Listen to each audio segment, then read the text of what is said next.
Hello, I'm Mr. Unwin. I'm here to talk to you about the science options at GCSE.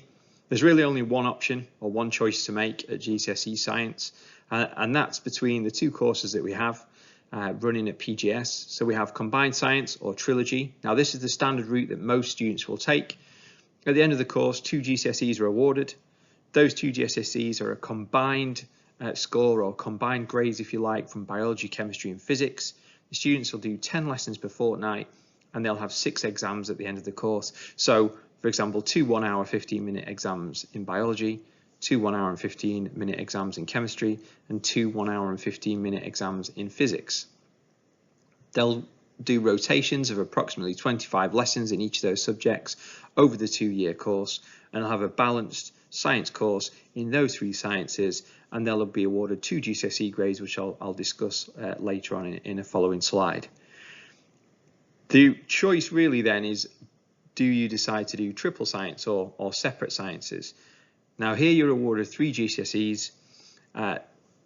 There's more science obviously there because there's 3 GCSEs being awarded, so it'll be 16 lessons per fortnight as opposed to 10, so more time down in science, 25 lessons per subject plus option lessons in each of the rotations that we run.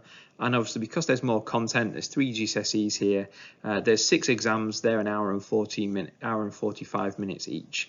So, and 2 1-hour 45-minute exams for biology, 2 1-hour and 45-minute exams for chemistry, and 2 1-hour 45-minute exams for physics. And each of those subjects will be awarded a separate GCSE. So science is a core subject, so all students will study science at GCSE along with maths and English, but why would you choose to do separate sciences over the standard Combined Science or Trilogy award? Well, separate sciences gives you 3 GCSEs, 1 in each of the science areas, so biology, chemistry and physics. And I recommend separate sciences as an option for those students who find science to be one of their favourite subjects, to be a subject that they look forward to, that they're interested in, and hopefully would like to study sciences further beyond GCSE level. So maybe looking at going to study sciences at A level or beyond, or looking at doing a course after GCSE that will involve sciences or is science based. Now separate sciences, as I said, is for those students that are enthusiastic about science. This is a choice that you're making as a subject that you enjoy and potentially will go into a career that involves science. You're going to be spending much more time down in science, so more lessons, 16 periods over 2 weeks, and you get 3 GCSEs at the end of it. Now the course content is very similar to Combined Science, so same biology, chemistry and physics content topics. The exam is longer, so 1-hour 45 as opposed to the 1-hour 15 exams. But the material that's being studied is to a higher level. So each topic covered in the standard science lessons is covered at an extended and deeper level. So students will be studying each of the topics that students are studying in Combined Science, but to a greater depth and possibly covering some other areas of that topic that we don't go into in the Combined Science course. This often proves to be very useful for students who are studying at A level, because it'll be topics that they'll come on to and study at A levels in greater depth as well. So it's a little bit of a head start, I guess, on A level science study. But I will just add that it's not a disadvantage if you choose to study science A level and you've not done separate sciences. So you can still do Combined Science, Trilogy Award, and still do Science A level. It doesn't mean to say if you don't choose to choose separate sciences as your options that you can't study Science A level.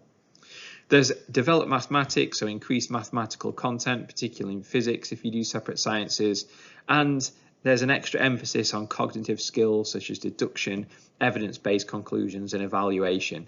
So this is something that you'll develop. These skills will be developed to a greater extent doing separate sciences than they are in Combined Science Award.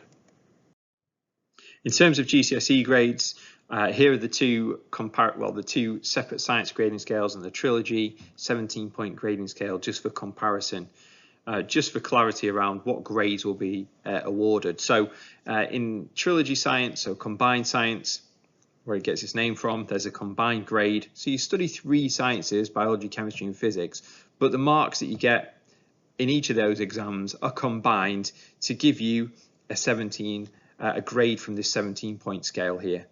So 17-point scale, 9 is the maximum, 1 being the bottom of the scale, and that's the grade that you'll receive when you've completed your GCSEs in combined science.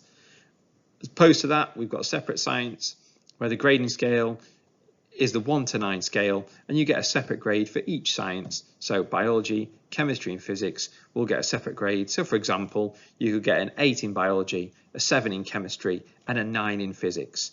Those grades are independent and based on the assessments in each of those individual GCSE subjects.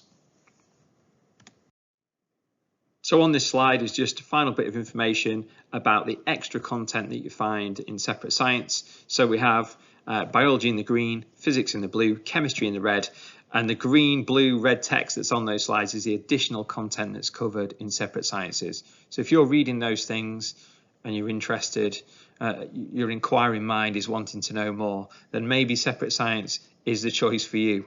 I would recommend going to speak to your class teacher, the teacher that you currently have for science, finding out a bit more about the subject, getting their opinion of how you're working in science and whether they think that you would be a suitable candidate for doing separate science. It is a tough option. There's a lot more work. It's an extra GCSE. It's quite high demand. So you've got to be enthusiastic. You've got to be working at a good level in science at the minute. But it is a fantastic subject. I highly recommend it to anybody that's interested in knowing more about science and maybe looking at a career in science and studying science beyond GCSE. We're always available if you've got questions. You can contact me directly by email. Details are on the next slide. But come down to speak to us in science. We're more than happy to help and talk through these options with you and let you know a little bit more. Hope that's been useful. As I said, please don't hesitate to contact us. Good luck in making your choices, but we're here to help you with that. Thanks very much.